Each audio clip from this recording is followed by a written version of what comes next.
오셨습니다. 우리 옆에 분 한번 인사하도록 하겠습니다. 잘 오셨습니다. 큰 은혜 받으십시오. 이 6월 한 달 새롭게 시작하게 됩니다. 이 6월 한 달도 주와 함께 기쁨과 감사함 가운데 행복한 주와 함께 동행하는 복된 시간 되기를 주의 이름으로 간절히 축복합니다. 우리 옆에 분 한 분 더 인사합니다. 6월 한 달도 승리하십시오. 네, 오늘 본문의 말씀을 통해서 하늘의 시선 땅의 삶 네 번째 시간으로 더 나은 의를 가지라, 더 나은 의를 가지라라는 제목으로 말씀을 나누도록 하겠습니다. 마태복음 5장 21절과 48절 전체의 내용은 이 산상수훈이라는 팔복이 끝나고 난 뒤에 더 나은 의, 바리새인보다 더 낫지 못하면 너희가 결코 천국에 합당하지 아니하리라는 우리 예수님의 말씀 가운데에서 구체적으로 어떻게 더 나은 의를 위해 살아갈 것인가라는 실천 부록과 같은 말씀이 21절부터 48절 전체 가운데 말씀 가운데 있음을 보게 됩니다. 17절부터 20절까지 말씀 가운데에 율법을 폐하러 온 것이 아니라 완전하게 하려 함이라 라는 선언 가운데 나오는 구체적으로 이제 어떻게 지킬 것인가에 대한 내용들이 담겨져 있죠. 이 21절부터 48절까지 말씀 가운데 보면 우리 예수님께서 너희가 들었거니와 나는 너희에게 이렇게 말하노니라는 이런 구조로 되어 있어요. 이게 어려운 말로 말하면 수미상관의 구조라라고 이렇게 말합니다. 언급을 하고 그 뒤에 결과로 이렇게 연결되어 있는 것을 보게 되죠. 너희가 이전에는 이렇게 들었지만 이제 내가 다시 너희에게 말하노니 이런 삶을 살라라는 결론 가운데 있는 것을 보게 됩니다. 6개의 반대 명제 또 때로는 대조 명제로 이렇게 구성되어 있는 본문이 오늘 우리가 살펴보는 내용 가운데 있음을 말해주고 있지요. 6개의 명제가 되어 있는데 어떻게 구조가 되어 있냐면 첫 번째가 21절부터 26절 가운데에 살인하지 말라라는 너희가 말을 들었지만 내가 다시 말하노니 이 미워하는 마음조차도 이렇게 어떤 하나님의 말씀 가운데에 새롭게 해석해 나가시는 예수님의 말씀이 담겨져 있어요. 분노, 멸시도 살인 가운데 포함되어 있음을 말씀해 주고 있고 27절부터 30절까지 말씀 가운데 보면 간음하지 말라라는 말씀 가운데에 음욕을 생각만 하더라도 눈을 빼버리라라는 말씀 우리가 잘 알지요. 그 말 가운데 있는 것처럼 마음의 간음까지도 말씀하고 있는 부분들이 담겨져 있습니다. 이것과 연결되어 있어 이혼에 관한 부분도 이 간음과 연결되어 있는 것을 보게 되죠. 음행 외에 이혼하지 말라라고 우리 예수님께서 구체적으로 말씀하고 있는 것을 보게 됩니다. 33절부터 37절까지 말씀 가운데 보시면 맹세하지 말 것에 대해서 맹세에 대한 이 말을 온전히 율법 가운데 지킬 것을 이야기하지만 우리 예수님은 뭐라고 말합니까? 거짓 맹세가 아니라 진정한 맹세, 진정한 언어, 진정한 진실성을 지켜나갈 것에 대해서 말씀하고 있습니다. 또한 38절과 42절 말씀 가운데 보면 43절과 48절까지 연결되지만 보복을 하지 말 것에 대해서 얘기합니다. 눈에는 눈, 이에는 이라고 너희가 들었거니와 우리 예수님께서 뭐라고 말합니까? 그 가운데에 형제를 사랑하라라고 이렇게 말씀 가운데 연결되어 있는 것을 보게 되죠. 그래서 이 6가지의 여러 가지 구조 가운데 있는 이 모든 것들을 볼 때에 어떤 구조로 되어 있는가? 유대 율법과 유대 전통 가운데에 이 하르카라는 이 구체적인 율례를 지켜 나갈 수 있도록 유대인들이 정해 놓았습니다. 유대 성경과 유대 이 랍비 문헌에 발견될 수 있는 형제나 공동체에 구체적으로 어떻게 책망하고 권면해서 이 형제를 바로잡을 것인가에 관련된 율법이 하르카라는 율법이 있습니다. 책망에 대한 율법인데 레위기서 16, 19장 17절 말씀에 보시면 이런 구절이 있어요. 우리 같이 한번 읽어볼까요? 시작. 너는 내 형제를 마음으로 미워하지 말며 내 이웃을 반드시 견책하라. 그러면 내가 그에게 죄를 담당하지 아니하리라 라고 되어 있어요. 옛 번역에는 책망하지 말라라고 이렇게 되어 있습니다. 책망하라라고 되어 있어요. 내 이웃을 반드시 뭐하라고요? 책망하라, 견책하라 라는 단어가 되어 있습니다. 이 견책하고 책망하다라는 단어가 아카으라는 단어를 쓰는데 여기에서부터 하르카라는 단어, 이 율례가 시작되게 된 것을 보게 되지요. 이 하르카는 단순한 비난을 이야기하는 것이 아니라 관계 회복을 위해 사랑의 권면을 하라라는 것을 보게 돼요. 죄를 죄로 그대로 두는 것이 아니라 죄의 있는 형제를 견책하고 책망함으로 말미암아 원래의 자리로 회복시켜라라는 것을 얘기합니다. 책망과 견책의 의미와 목적은 원래의 자리를 이야기하는 것이죠. 이것은 단순히 라피 문헌에서 등장하는 공동체의 도덕적 의무를 강조하는 그 부분들이지만 우리 예수님은 여기에서 더 나아가셔요. 더 나아가셔서 뭘 이야기하시냐면 무엇보다도 분노하지 말라, 맹세하지 말라, 음욕을 품지 말라, 보복하지 말라, 원수를 사랑하라, 또 그를 위해 끊임없이 기도하라라는 이 여러 가지의 하지 말라는 이 부분에서 뛰어넘어서 하나님의 성품을 담아 하나님과 함께 동행하는 믿음의 성도의 삶을 살 것에 대해서 더 나은 의를 요청하고 부르신다는 사실을 염두에 두어야 하는 것이죠. 예수님은 하나님 나라에 합당한 삶이란 단지 외적인 행위가 아니라 마음에서 우러나는 자발적이고 순수한 진실한 마음으로 주 하나님을 사랑할 것에 대해서 말씀하고 있다는 것입니다. 이것은 당시에 외형적으로만 지켜나갔던 바리새인과 서기관이 지켜갔던 의를 훨씬 뛰어넘는 본질의 이야기요, 내면의 이야기뿐만 아니라 마음으로부터 온전히 하나님을 따를 것에 대해서 말씀하고 있다는 사실이죠. 왜 이와 같은 말씀하느냐? 이 바리새인들은 지키는 것들은 굉장히 많이 지켰습니다. 철저하게 지켰어요. 율법을 온전히 따른 것처럼 보였지만 알맹이가 빠져 있다는 거예요. 마음은 그렇지 않았다는 것이죠. 이중적인 삶을 살아갔다는 것을 의미하게 되는 것입니다. 그래서 예수님께서는 그들을 바라보며 뭐라고 책찍질하시고 뭐라고 책망하십니까? 외식하는 자들아라고 이렇게 말씀하고 있지요. 그 본질을 꿰뚫고 계시는 것을 보게 됩니다. 마음은 그렇지 않다는 거예요. 그들은 행위와 여러 가지 삶 가운데의 의로움을 따라 살아가는 것처럼 보이지만 마음 가운데에서는 하나님과 멀리 떨어져 있는 그런 삶을 살고 있었기에 우리 예수님께서 그들을 책망하고 있다는 것이죠. 이 메시지를 통해서 예수님께서 선포하신 더 나은 의의 모습은 무엇일까? 오늘 본문을 통해서 짧게 한번 살펴보려고 합니다. 시간이 또 이렇게 지체되면 다음 주에 또 연결해서 이렇게 말씀을 함께 묵상하도록 하죠. 첫 번째, 더 나은 의는 무엇을 의미할까요? 내면의 정결로부터 시작된다는 사실입니다. 예수님께서 처음으로 우리 이 세 가지를 이야기합니다. 우리 21절부터 48절까지 말씀은 집에 가셔가지고 꼭 묵상하고 읽으시면 좋을 것 같아요. 아시겠죠? 10명만 대답하는 것 같아요. 집에 가셔가지고 21절부터 48절 꼼꼼히 읽으시면 좋을 것 같습니다. 묵상해서 이번 주간 함께 읽으시면 좋을 것 같아요. 그 중에 내면의 정결로부터 시작되는 것은 세 가지를 이야기합니다. 첫 번째가 살인에 대한 것이고, 두 번째가 간음에 대한 것이고, 세 번째가 이혼에 관한 부분들이 이 말씀하고 있는 것을 보게 되죠. 바리새인의 해석에서는 차원이 다른 예수님께서 다른 해석을 제시하고 있는 것을 보게 됩니다. 이 세 가지의 모든 근원이 어디에서부터 일어나는가? 마음에서부터 찾으시고 있다는 사실입니다. 헬라어로 오르기조메노스라는 단어를 씁니다. 분노. 살인이 이 분노에서부터 오는데 단순한 분노가 아니라 지속적이고 해를 끼치려는 분노의 상태를 이야기할 때에 이 단어를 쓴다는 말이죠. 분노하지 말라라는 것을 얘기합니다.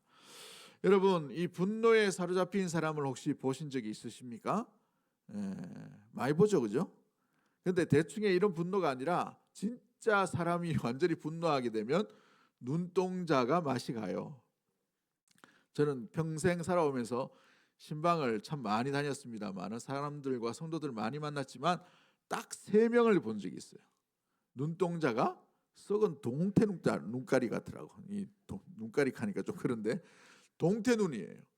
흰 부분이 없어요. 흰 부분이 까맣게 되어 있는데 허리멍텅하게 되어 있는데 보니까 초점을 잃어버린 눈이더라고요. 왜냐하면 너무 미워하는 마음에 사로잡혀 있다 보니까 오늘 우리 성도님들은 흰 게 다 보입니다. 걱정하지 마세요. 여러분들 이야기하는 게 아니고 평생 3명을 제가 본 적이 있어요. 어우, 봤더니만 진짜 눈이 이렇게 평소의 눈이 아니에요. 이미 맛이 갔어요. 저는 뭐 환자들도 많이 보고 죽음을 앞둔 분들 많이 봤는데 그 눈이 아니에요. 그 눈도 이렇게 희미해서 초점을 잃어버리고 이렇게 뿌옇게 되다가 얼마 있다가 이렇게 소천하시는 것을, 편안하게 가시는 것을 많이 봤습니다만은, 이 분노에 사로잡힌 사람과 이렇게 만날 때에 이 초점이 없고 무엇보다도 동자가 막 흔들려요. 주체할 수 있는 분노, 주체할 수 있는, 할 수 없는 여러 가지 이 상황 가운데 미움이 있다 보니 마음을 종잡을 수 없기 때문에 눈동자에 그대로 드러나는 걸 보게 돼요. 평생 볼 때 3명 정도 만났습니다. 지속적이고 해를 깨하려고 하는 그 마음 가운데에 얼마나 많은 사람을 그 마음과 생각으로 죽였을까. 미움이 계속해서 이어져 가다 보니 그런 일들이 일어나게 되는 것이죠. 살인의 그 동기가 바로 마음에서부터 용서하지 못함, 분노 가운데 있었음을 말해주고 있습니다. 또한 두 번째로 이 간음과 이혼에 대한 것도 마찬가지인데, 모이케우세우스라는 단어를 쓰는데 마음의 욕망에서부터 일어나는 이 간음의 모습들을 이야기합니다. 내적 간음을 이야기합니다. 예수님은 생각 속에서 저지르는 수많은 음란에 대해서 지금 말씀하고 있는 것이죠. 겉으로 드러나는 음란, 겉으로 드러난 간음, 겉으로 드러난 이 행위들을 이야기하는 것이 아니라 그 본질적인 마음의 그 핵심을 꿰뚫어 보시면서 말씀하고 있는 것입니다. 그래서 이 두 개, 살인과 간음과 이혼은 별개의 사건이고 별개의 이 나타난 현상들인 것처럼 보이지만 뿌리는 같다라는 것입니다. 어디에서부터 일어납니까? 마음에서 일어난다는 것이죠. 여러분, 예수님은 마음속의 분노와 이 욕망으로부터 사람이 볼 수 없는 그 부분까지 예수님께서 말씀하고 있는 거예요. 그러므로 하나님은 보지 못하는 부분이 없는 줄 믿습니다. 아무리 가린다 하더라도 주님 앞에 가릴 수가 없다는 거예요. 그래서 자그마한 분노, 자그마한 욕망도 꿰뚫어 보고 있다는 것을 염두에 두고 우리 예수님께서 말씀하시면서 그 내면까지 더 나은 의로 나아가는 정결한 마음으로 나아갈 것을 명령하고 있다는 사실입니다. 목회자들에게는 신대원 들어가거나 신학교 들어가면 꼭 신학교 교수님들이 읽으라는 책이 있어요. 여러 가지가 있습니다만은 그 중에 하나가 참 목자상이라는 책이 있습니다. 이걸 누가 썼냐면 리차드 백스터라는 청교도 분이 썼어요. 그래서 굉장히 많이 묵상을 하기도 하고 어떻게 목회를 해야 되는지 아름다운 모델로 삼는 책이 참 목자상입니다. 근데 이 책을 쓰셨던 분이 또 다른 책을 쓰셨는데 성도의 영원한 안식이라는 책을 쓰셨어요. 그 책에 보면 이런 구절이 있습니다. 욕망의 통제는 신자에게 있어서 가장 어떻다고 되어 있습니까? 어렵다라고 되어 있죠. 이 청교도 경건한 사람조차도 어렵다라고 얘기합니다. 그런데 가장 분명한 뭐라고 얘기합니까? 성령의 열매라고 되어 있어요. 어렵기 때문에 성령의 열매로 드러나게 됩니다. 뭘 얘기하냐면 성령께서 함께 하셔야만 이 열매를 맺을 수가 있다는 것. 무엇이요? 마음의 정결함이죠. 그렇습니다. 우리의 의, 우리의 어떤 생각, 우리의 어떤 시도, 우리의 열심을 가지고서는 감당할 수 없고 어렵기 때문에 누구의 도움이 필요하다는 거예요. 성령께서 우리를 지배하시고 성령께서 우리를 다스려야만 우리의 내면이 정결함으로 나아갈 수 있게 된다는 것을 의미해 주고 있죠. 그러므로 이 정결한 것은 반드시 하나님과의 관계 속에서 이루어지게 되어 있어요. 하나님과의 관계가 견고하고 하나님 안에 거하고 하나님과 함께 동행하며 하나님과의 무엇보다도 마음 가운데에 철저하게 그 속에 들어가야 있다면 우리의 내면도 정결함과 순수함과 온전함으로 함께 나아갈 수 있음을 이야기하는 것이죠. 산상수훈을 이라는 책을 썼던 존 스토트라는 목사님이 이 부분과 단락을 이렇게 해석합니다. 마음속 정결과 관계의 신실함이 서로 보호한다라고 되어 있어요. 하나님과의 신실한 관계에 있을 때에 어떤 모습으로 나아갑니까? 마음이 정결해지는 거예요. 마음이 정결해짐으로 나아갈 때에 어떤 일들이 일어나는가? 주님과의 신실한 교제와 주님과 함께 동행하게 된다는 사실입니다. 할렐루야. 우리 한번 잘 생각해 보십시오. 주님과의 관계가 견고해질 때 여러분 마음이 어땠어요? 마음이 좀 맑아진 것 같지 않나요? 저만 그런가 보네. 주님과 함께 깊은 교제 가운데, 묵상 가운데 주님을 생각만 해도 내 마음이 즐겁고 행복한데, 여러분 죄가 들어올 틈이 없다는 거예요. 주님 생각하는데 늘 마음 가운데 불편해요. 주님 생각하는데 뭔가 이렇게 맞지 않아요. 그럴 때 어떻습니까? 여러분 우리 속에 마음도 어떻든가요? 불편함 가운데에 죄의 유혹들이 더 많이 생겨가는 것이죠. 다윗을 한번 보십시오. 하나님과의 철저한 관계와 주와 함께 동행했던 그 광야의 삶 가운데에서는 죄가 들어올 틈이 없었어요.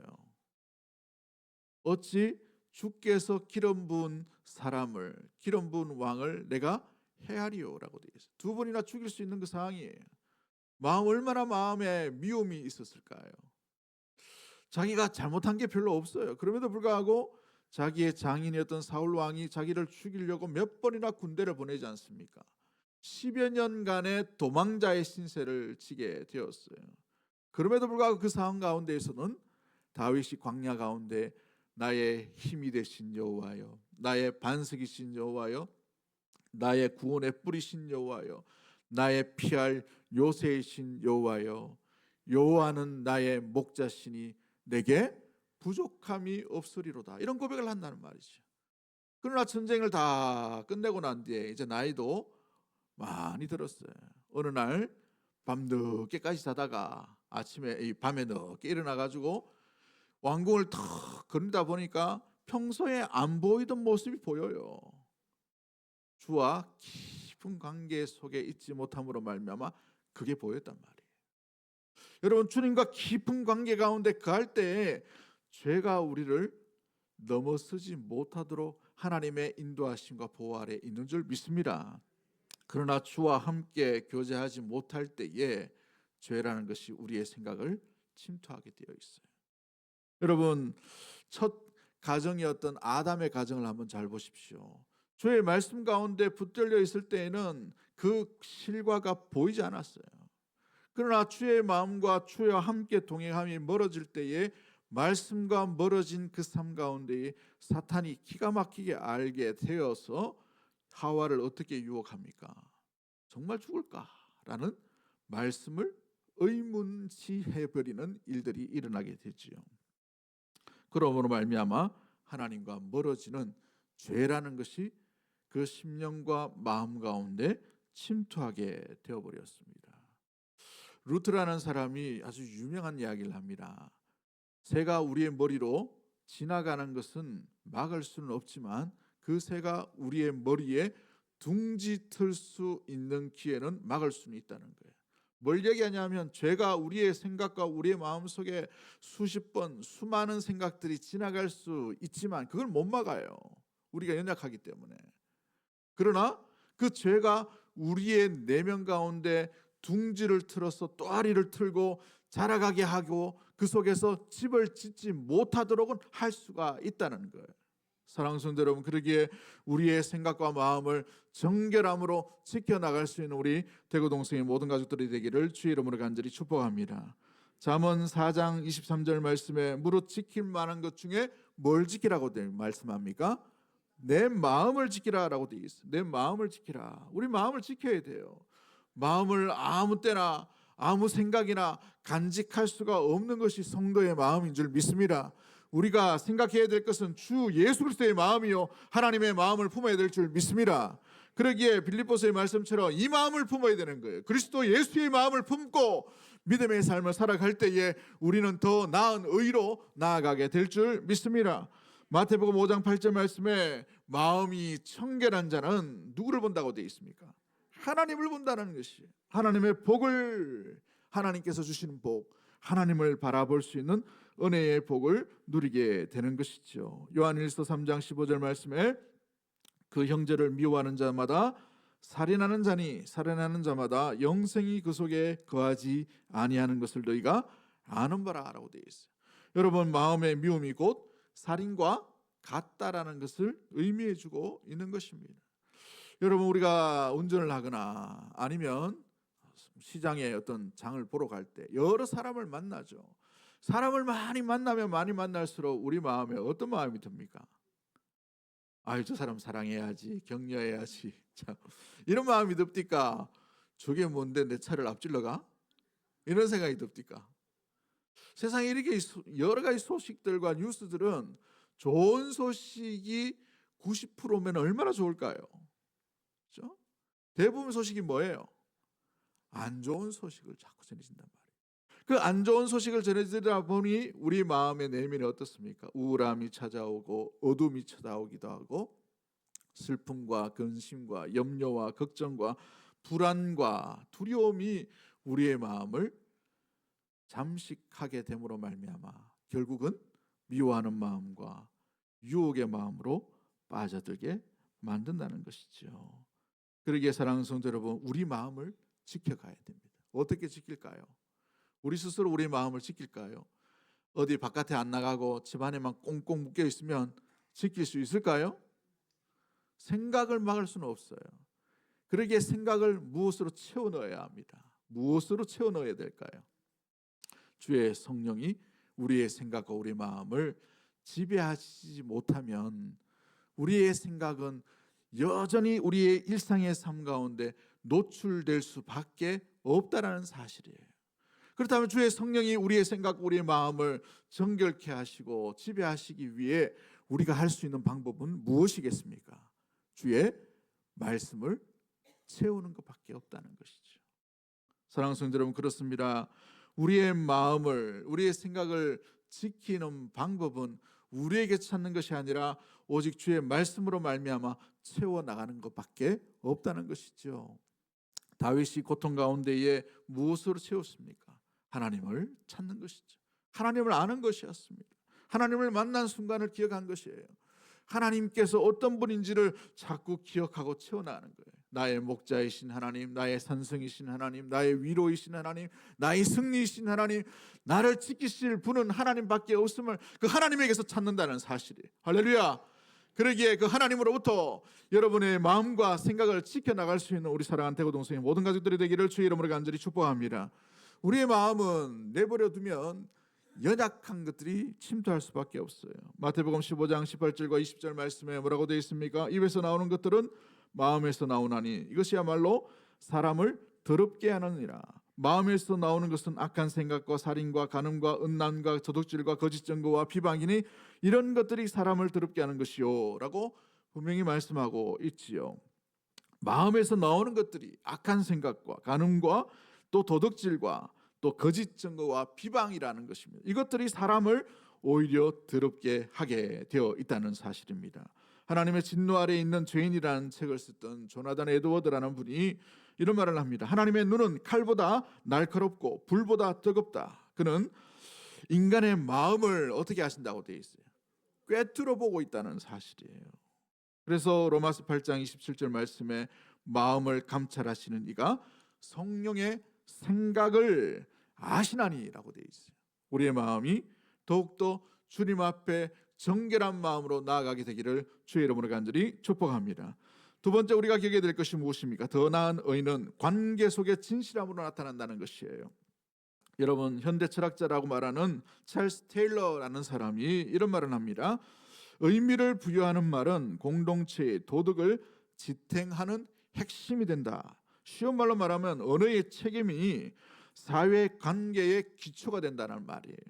그러니까 말의 진실함이 그 모임과 그 가정의 든든한 기초가 될 수가 있다는 것을 의미해 주고 있죠. 우리 예수님은 당시에 수많은 이 맹세의 부분들이 이 난립하고 있는 바리새인들의 문화 가운데 예수님께서 말씀하십니다. 어떤 사람들은 하늘에 맹세하고 어떤 사람은 경관도성인 예루살렘을 대상으로 맹세를 하고 어떤 사람은 하나님의 이름으로 이 맹세를 하고 심지어 자기 머리카락을 두고 맹세하는 사람도 있었어요. 왜 이런 맹세가 난무했을까요? 맹세가 잘 지켜지지 못했기 때문이죠. 우리 사회도 이 사기와 같은 거짓말이 팽배하고, 여러분 요즘 우리 내 핸드폰인데 가족의 이름으로 전화가 와요. 엄마 돈 좀 보내줘. 근데 평소에 이 뭐 애가 자주 하는 말인 것처럼 들려집니다. 그래 돈을 보냈더니만 어떻게 됩니까? 우리 집 딸이 아니네. 그죠? 엉뚱한 데 보내버린 거예요. 그래가지고 뭐 30만 원, 3천만 원, 300만 원 보낸 사람들 얼마나 많이 있는지 우리 주위에도 이게 많이 이런 것들 보게 돼요. 왜 이와 같은 현실이 일어납니까? 말을 신뢰하지 못하는 시대예요. 예수님 당시에도 마찬가지입니다. 신뢰가 되지 못하기 때문에 나는 하늘에 두고 맹세한다. 나는 땅에 두고 맹세한다. 나는 저 견고한 성 예루살렘 성전을 두고 맹세한다. 이런 일들이 일어나게 되었다는 것이죠. 여러분, 그러기에 신뢰를 잃어버린 세상 가운데 문제점을 지적하시면서 예수님께서 말씀하십니다. 그 말을 지킬 것에 대해서 얘기하는 것이죠. 개혁주의 신학자라고 말하는 헤르만 바빙크라는 분이 있는데 개혁주의 교의학이라는 책을 쓰셨어요. 이 책에 이런 말을 합니다. 하나님의 형상대로 지음받은 인간의 언어는 그 자체로 거룩한 책임을 갖는다라고 되어 있어요. 여러분, 하나님 앞에 하나님으로 지음받은 인간의 모습은 어떤 책임을 갖는다고요? 거룩한 책임을. 뭐로요? 언어로. 말에 책임을 져야 된다는 거예요. 말에 정직함이 있어야 된다는 거예요. 말을 하면 신뢰감이 있어야 된다는 것이죠. 청교도 신학자인 토마스 왓슨이라는 분도 이렇게 말합니다. 신자는 언어로 하나님을 닮아야 한다. 뭐로 닮아가야 된다고요? 가장 먼저 언어로 닮아가야 돼. 0.01%가 되었던 로마 그 지역 가운데에서 0.01%도 안 되었던 많은 사람들, 예수 믿는 사람들은 로마의 그 거짓말이 난무하고 정치가 난무하고 여러 가지 온갖 술수가 난무했던 그 사회 가운데 신뢰감을 던져주었어요. 우리나라 초대교회 가운데에 0.01%가 되지 않았던 예수 믿는 야소교 성도들은 그 시대 가운데에 0.01%가 안 되었지만 그들이 있는 곳에 부정부패가 없었고 거짓말이 없었고 그들만은 신뢰할 만한 사람이었어요. 구한말 가운데에 국군이 다 할 때에 고종 황제라는 분이 옆에 있는 자기의 이 대신들 신하들을 믿지 못했어요. 믿지 못함으로 말미암아 두려워 덜덜 떨면서 가장 먼저 찾았던 사람이 누구였냐면 거기 야소교 신자 없느냐라고 물어봤어요. 선교사들이 권총을 차고 옆에서 고종 황제를 지켰단 말이에요.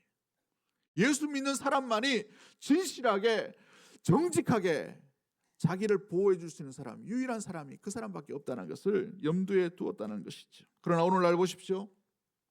교회가 많습니다. 밤만 되면 수많은 도시 가운데에 반짝이는 것이 제일 먼저 드러나는 것이 요즘은 카페입니다. 그죠? 교회가 아니고 카페가 얼마나 많아요. 근데 예전에 보십시오. 십자가였어요. 십자가. 제일 먼저 불을 밝히고 제일 새벽 먼저 종을 치고. 그러나 이 25%, 20%가 늘었지만 과연 오늘날 시대에 예수 믿는 사람에 대해서 말에 대해서 신뢰한다. 이런 설문조사가 예전에는 있었지만 요즘은 없어요. 세 종파가 있습니다. 가장 먼저 신뢰할 만한 종파가 어디라고 되어 있어요? 기독교가 아니에요. 왜 이와 같은 일들이 일어났을까요? 예전에는 이런 이야기를 드렸어요. 예수 믿는 것들은 말은 잘하네. 근데 요즘 어떻게 됐습니까? 좀 지나고 나니까 예수 믿는 것들은 말만 잘하네. 여기까지도 괜찮았어요. 요즘 어떻습니까? 예수 믿는 것들은 말도 못듣게 하네. 이런 평가로 치부되어 버렸어요. 우리에게 나오는 이 말들이 신뢰하지 못하는 말뿐만 아니라 형편없는 말로 떨어져 버렸어요. 우리 입술이 평소에 나오는 말이 뭔가요? 우리의 말은 예수님을 드러내는 말이 되어야 합니다. 신자는 언어로 예수님을 닮아가야 될 줄 믿습니다. 그러기에 사랑하는 성도 여러분, 우리가 평소에 어떤 말을 하는가? 신뢰할 말을 하고 있는가? 잠언서 15장 4절 말씀에 이런 말씀이 있어요. 온순한 혀는 생명나무지만 패역한 혀는 마음을 상하게 하느니라. 옛번역과 이 원래의 언어의 이 원래 말은 이렇습니다. 치료하는 혀는 생명나무로 연결되지만 삐뚤어진 혀는 마음을 상하게 한다는 거예요. 온순하고 치유하는 혀는 생명을 일으켜요. 그러나 삐뚤어지고 폐역한 혀는 마음을 근심하게 한다는 겁니다. 우리의 혀는 어떤 혀일까요? 물론 다 안 삐뚤어졌겠죠. 그러나 나오는 말과 메시지는 어떤가요? 사람을 무너뜨리는 말인가? 사람을 세우는 말인가? 사람을 치유하는 말인가? 사람을 낙심케 하는 말인가? 제가 8년 전에 목소리를 잃어버렸어요. 목소리를 잃고 당황스러워가지고 전국에 좋다는 병원을 다 찾아다녔어요. 성도님들이 또 기도 많이 해주셔가지고 혹은 떨어졌습니다. 혹은 떨어졌는데 혹 떨어진 자리가 아물지가 않아가지고 계속 허스키한 소리가 났어요. 이런 소리가 났어요. 몇 년 전 이야기라 잊어버렸나 보네. 이 나오는 게 기적이죠. 얼마나 감사했는지요. 그런데 여러 병원을 다니다 보니까 어떤 병원은 좀 젊은 의사예요. 아주 샤프하고 예리하고 이런 의사는 날 잡읍시다 해가지고 바로 째자고 하더라고. 이게 째자고. 이게 수술을 한다는 게 물론 하면 좋지만 그 의사가 하는 말이 이대로 놔두면 목소리 잃습니다. 그런 의사가 몇 명 있었습니다. 얼마나 낙심이 되는데 병원 가가지고 좀 위로받고 좀 이렇게 고치려고 했는데 안 돼요 이게. 얼마나 충격이 큰지. 목사가 말을 못한다. 상상을 한번 해보세요. 얼마나 마음이 힘들까요? 그런데 또 다른 병원을 갔습니다. 다른 병원을 갔는데 좀 나이가 있는 분이에요. 교수 출신이고 이제 교수에서는 은퇴하고 병원을 이제 했는데 정말 많은 사람들이 찾아오는 병원이었습니다. 그 병원을 어떻게 알고 딱 가보게 되었어요. 이런저런 이야기를 하시면서 가르치시는 그런 분 같은데 직업이 뭡니까? 라고 물어보더라고. 그래서 제가 숨길 수는 없고 목사입니다 하니까 그럴 줄 알았다고. 그럴 줄 알았다. 목사님이시면 소고기 드시고 푹 쉬십시오. 이렇게 얘기하는 거예요. 이렇게 목소리 잃은 사람이 제가 많이 봤습니다. 그런데 거의 대부분은 다 좀 지나면 돌아오니까 너무 걱정하지 마시고 조금만 더 쉬고 소고기 잘 먹고 그 집에서 알게 됐어요. 그래가지고 그 이야기를 하더라고요. 야, 치료도 안 받고 약도 안 먹었는데 다 나은 것 같아요. 얼마나 감사한지. 할렐루야. 알고 보니 그분이 장로님이시더라고요. 장로님이시래요. 그런 얘기하죠. 이런저런 얘기했습니다. 제가 이 편도가 큰데 이걸 째야 됩니까? 말해야 됩니까? 하니까 편도가 어떤 기능을 하는지 하나하나 설명해 주더라고요. 이게 없으면 목사님 균이, 제 이름이 종균인데 균이라고 하니까 놀래가지고 폐로 바로 갑니다. 부어 있더라도 짖게 좋습니다 라고 얘기하더라고요. 자기께 좋다는 거예요. 달려있는 게. 그러시면서 하나님이 만드신 몸의 모든 기능은 원래 있어야 될 자리에 그냥 있는 게 아니라고. 원래 기능을 할 수 있도록 하기 위해서 그게 있는 거라고. 필요 없다고 째프고 불필요하다고 없애프고 이런 게 아닙니다. 있는 것 자체가 좋은 거다. 그분을 들으면서 이 주사도 안 줬어요. 약도 안 줬습니다. 말 한마디로 사람을 세워가더라고요.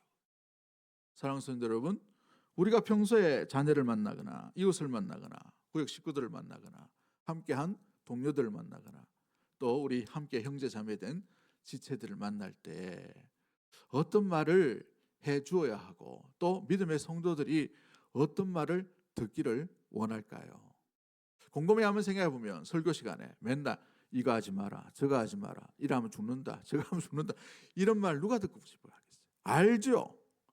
그러나 무엇보다도 살리는 말, 세워주는 말, 위로의 말, 물론 하나님의 말씀이 무엇인지 분명히 들어야 하지만 믿음의 성도가 나아가야 될 귀한 생명의 말은 무엇보다도 치료하는 혀인 줄 믿습니다. 그 말의 권위와 정직과 또 신뢰감을 줄 수 있는 참된 아름다운 언어의 말인 것이지요. 제가 참 좋아하는 성경 구절이 있어요. 시편 19편 14절 말씀인데 그 말씀 가운데 이런 말씀이 있습니다. 나의 입술의 모든 말과 내 마음의 묵상이 주께 연락되어 주께서 받으시기를 원합니다. 우리의 생각과 우리의 입술의 말이 주님이 받으실 만한 아름다운 신뢰의 언어가 되기를 주의 이름으로 간절히 축복합니다. 거짓 입술은 여호와께 미움을 받아도 진실하게 행하는 자는 기뻐하심을 받는다라고 잠언에 말씀하고 있어요. 사랑하는 성도 여러분, 그렇습니다. 시편 15편 1절과 5절 말씀을 읽으면서 우리가 말씀을 마무리했으면 좋겠는데 같이 한번 읽어볼까요? 시편 15편 1절부터 5절까지 말씀 같이 봅니다. 시작. 여호와여, 주의 장막에 머무를 자 누구오며 주의 성산에 사는 자 누구오니까?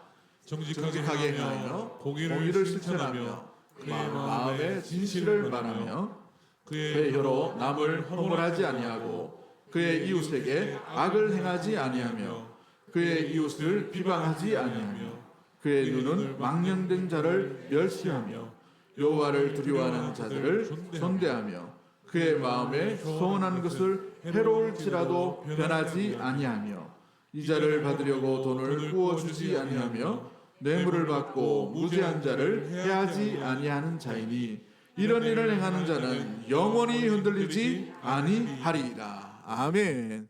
영원히 흔들리지 않는 아름다운 발걸음과 생각과 말이 여러분의 메시지가 되기를 주의 이름으로 간절히 축복합니다. 우리 이 시간에 찬양 하나 할까요? 오직 주의 은혜로 지금 여기 서 있네. 우리 실력으로 되지 않지만 그러나 주의 능력을 힘입어서 믿음으로 살아가는 우리 모든 가족들 되기를 주의 이름으로 간절히 축복합니다. 오직 주의 은혜로 지금 여기 서 있네. 한없는 경배 한없는 찬양 내 영혼 예배 드리네. 나를 위해 이 땅에 나를 위해 이 땅에 오신 주의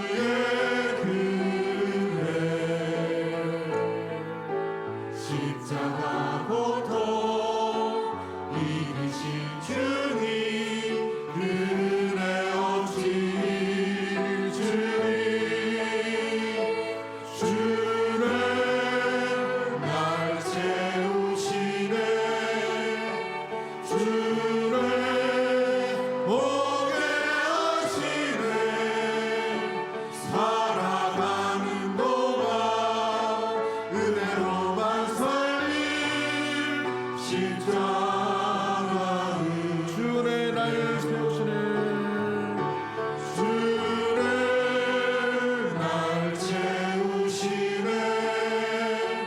주의 보게 하시네. 살아가는 동안 은혜로만 살림 십자가 내가 믿고 또 의지하는 내 모든 형편 하시는 주님 늘 보내주실 것을 나는 확실히 내가 믿고 또 의지하는 내가 믿고 또 의지하는 내 모든 형편 하시는 주님 늘